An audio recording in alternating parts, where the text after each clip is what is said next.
All right, so as we all know, man, Space the Floor recently took a huge hit. This was one of the few viable strategies outside the meta, and it was stripped away from us. How did they nerf Space the Floor, you ask? Well, first was the hit to big shooting threes, and they are now wildly inconsistent out there. That change made a lot of sense, considering generally bigs aren't able to shoot threes, but to add insult to injury, they also nerfed long-range mid shots by reducing your accuracy the further you are from the rim.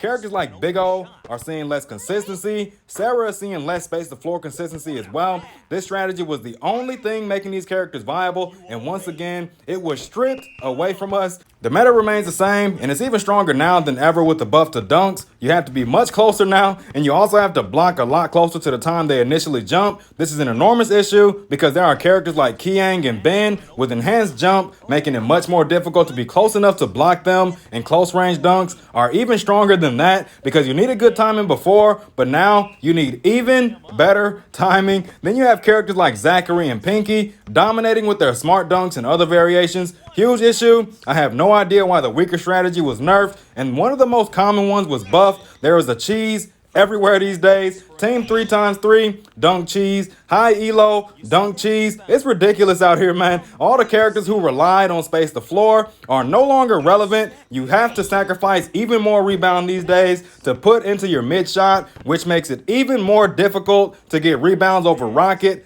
Emma, and Vanessa. It already felt impossible before, but now it's a huge gamble to build your big for Space the Floor. You could argue Big O or Sarah being replaced with Katausha or Uncle Kevin, but their rebound height and distance is terrible. On top of that, you'll still have to stack mid on them to be consistent closer to the three-point line. This forces us to play closer to bigs, which allows them to more effectively help on defense. Raccoon Digi, I have no idea what you're doing here, but it looks like you only want us to use certain characters, which is counterintuitive. What's the point of having so many characters if you're going to make 80% of them useless? Friedman is still inconsistent. Hoy is still inconsistent. Mary, still too slow. Maggie, still too slow. Big O is now even worse, and Sarah is now even worse. Please stop killing your characters, Raccoon Digi. Please consider the effects of your decisions moving forward and how it will affect the characters in your game. We will definitely be grateful. That's it. Now catch you on next one.